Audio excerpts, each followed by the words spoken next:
Good afternoon, everyone. Y'all ready? Very good, okay. With an unprecedented budget surplus we likely will never see again, now is the time to make transformative investments throughout the state. The governor outlined some solid proposals today, but after decades of neglect, much more needs to be done. In the coming months, we are hopeful that working with the governor and the majority party, we can restore Missouri's infrastructure, and not just in terms of brick and mortar and asphalt, but its people, to position the state for economic success. I am thrilled to hear the governor discuss issues that Democrats have been fighting for decades.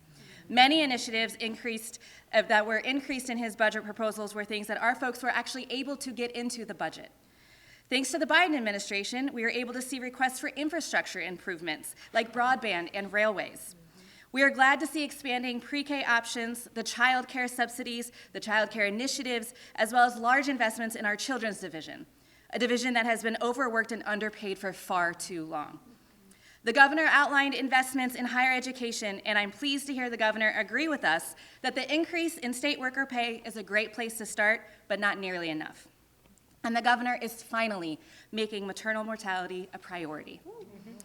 I hope that the General Assembly takes note, that they listen to what the governor has outlined and not continue to dive into the culture war issues that seem to be their priority pieces of legislation making the headlines. While the governor is talking about investments, our colleagues in this building are talking about censorship.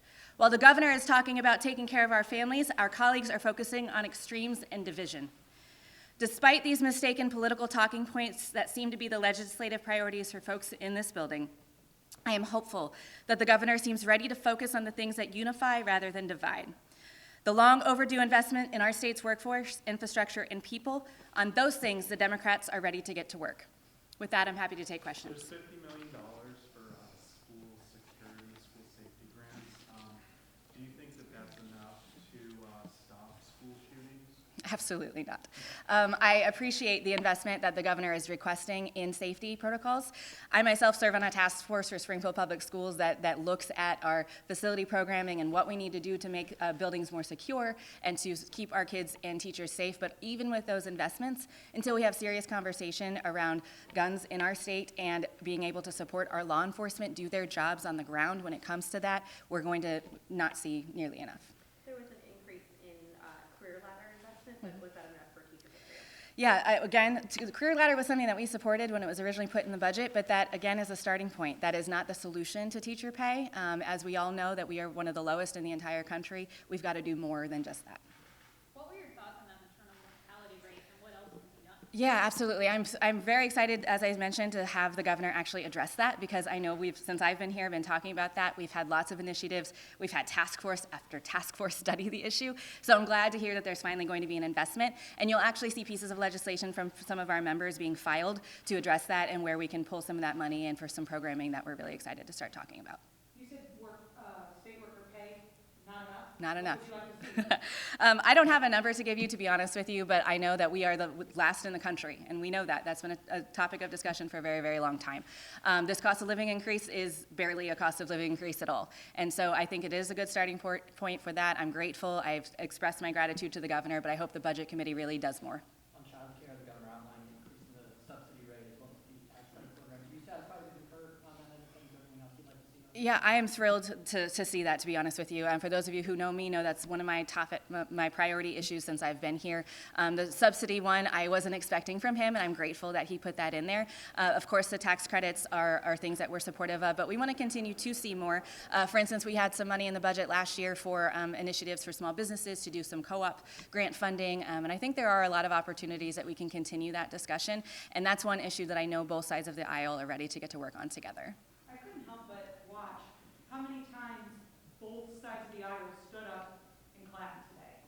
In all the speeches that you have listened to, that you've heard the governor say, is this the most that you agreed with, or that, kind of explain that? There was a lot of applause for both sides of the aisle. Yeah, I will be the first. I pointed out earlier that I was actually the first one to stand up in the entire speech, and our entire caucus stood up more than the other side, and that's absolutely true, and I'm very grateful for that. I'm grateful that we are in a time, even in the super minority, to be able to stand up with the governor of our state so many times. But to answer your question, yes, I think this is the most that we've ever stood up for a state of the state, because quite truthfully, I feel like he took a lot of the budget priorities that we've been fighting for so long and wrote the budget with it. And while we're not going to agree on everything as we dive into it, we are very happy with this starting point. A visitor might have thought Mike Parson was a Democrat. Didn't go that way. Go on. How do you, what do you make of that? Is there a shift that you see, and how do you hold the other Republicans in the legislature to his sort of wish list here? Absolutely. I think that is a very good question and a good point that is worth discussing, that there is a shift. And it's not just in the governor's priorities, but we're also seeing it in some legislation that's being filed.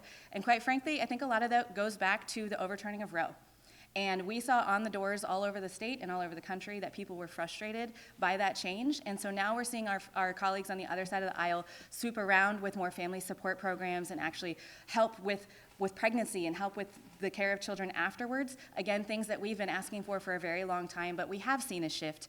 Now, how that plays out with the legislature, I hope that we can continue with those issues, because those are things that we care about.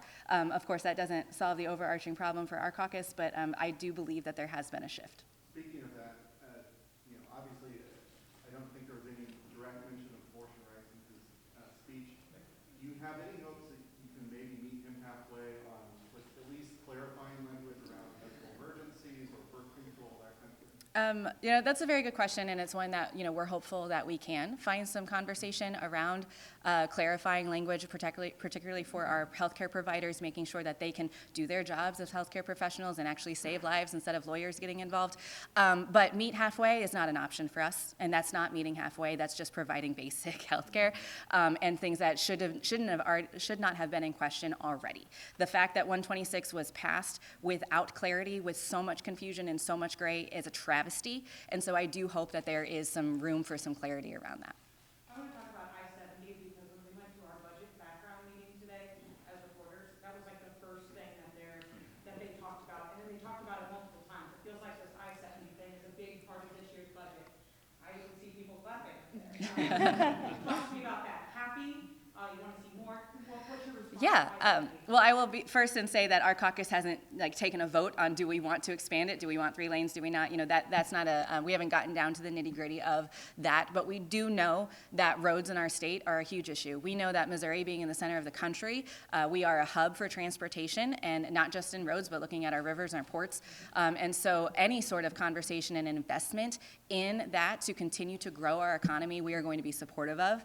So I am really excited to see how that all rolls out and which bill moves forward and how we can flush out those priorities and figure that out. But yes, I think I can speak on behalf of all of us that we are excited. On the early childhood education funding, do you think that sets a precedent for future years that the state is going to provide support for especially low-income kids?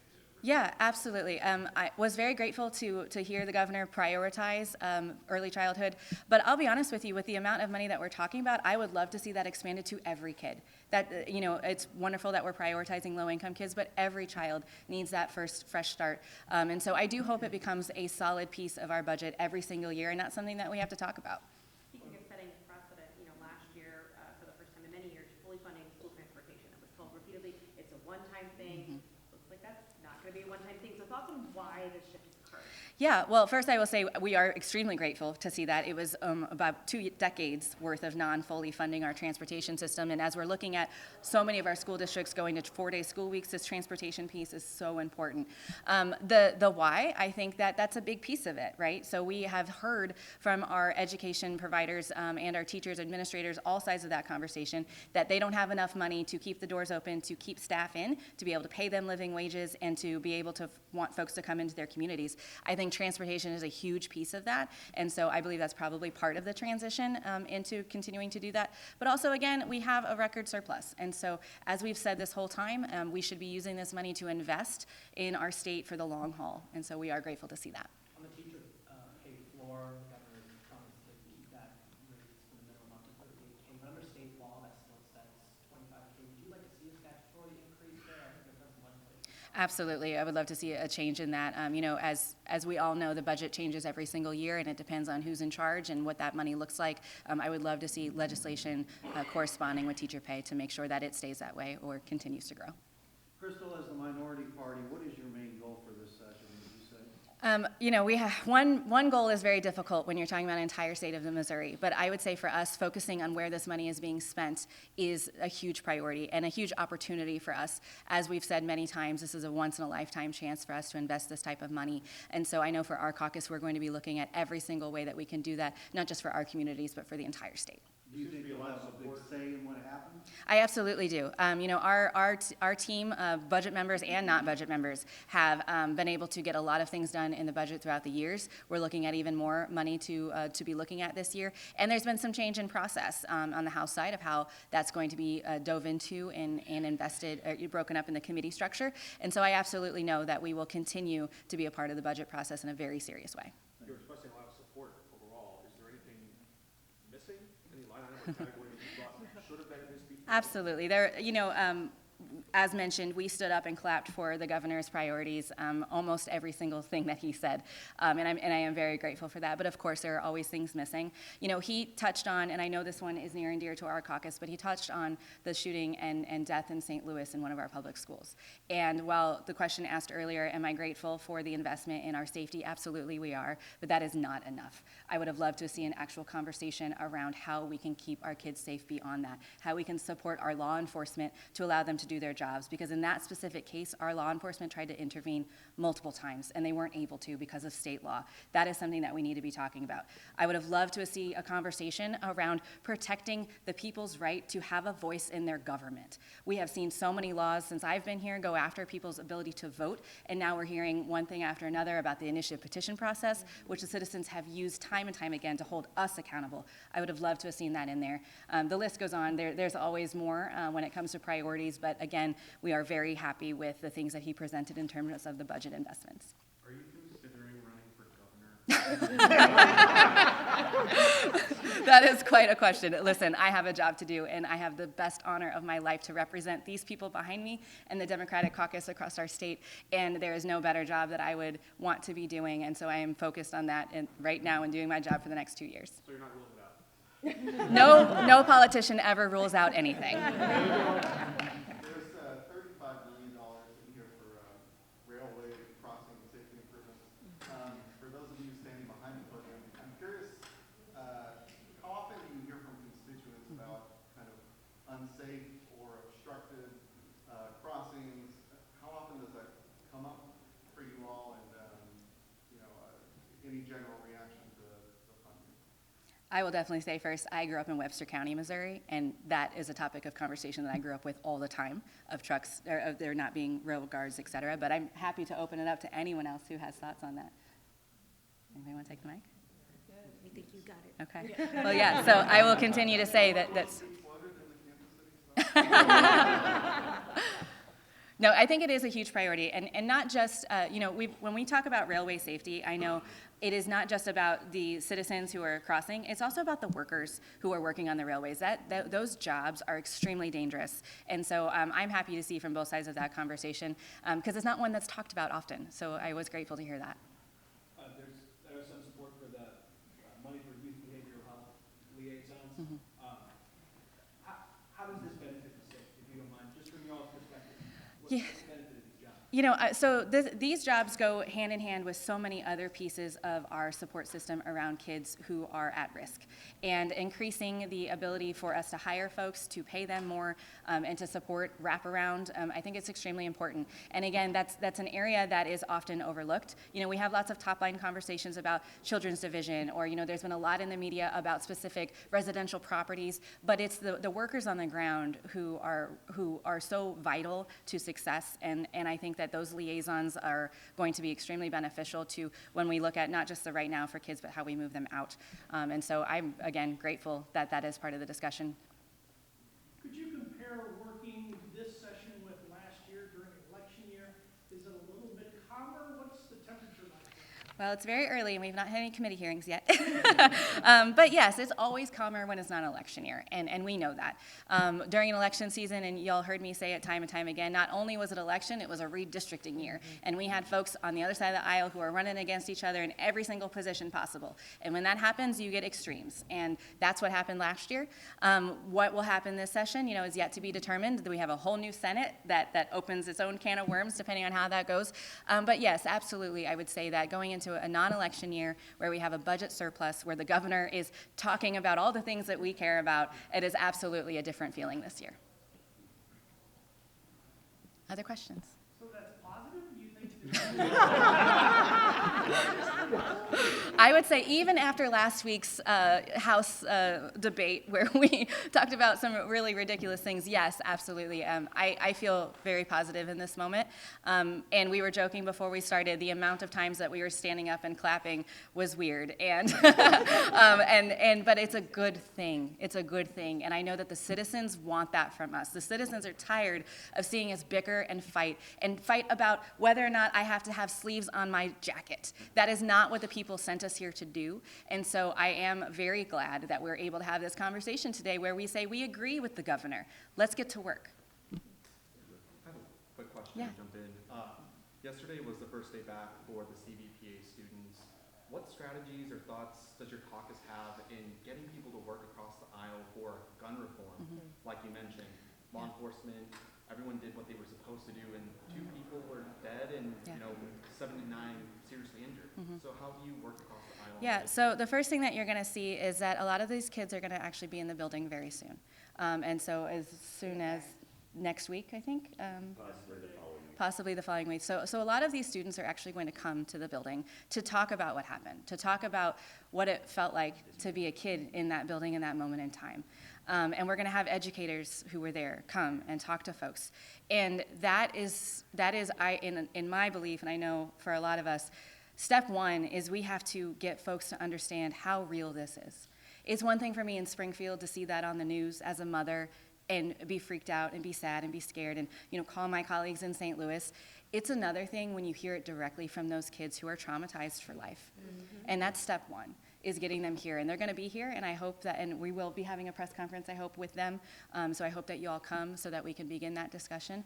Beyond that, it is getting our colleagues, just like any other issue that we disagree with them on wholeheartedly, it's getting them to see the humanity behind it, to see the dignity behind this discussion, and to understand that there is common ground, even in states like Missouri, when it comes to hot topic issues that save people's lives. Are you going to have to do a flyer, I don't intend to. I mean, It's something to the governor does. we'll see. Obviously, a Democratic gun bill is not going to make it anywhere. We know that. We've been here for a while. But again, this isn't just about, as folks like to say, that taking guns away from people. That's not what this is. This is about law enforcement went to do their jobs that they knew was the right thing to do, and they were legally not allowed to, and now there are people dead. And that is not something we're going to be quiet about.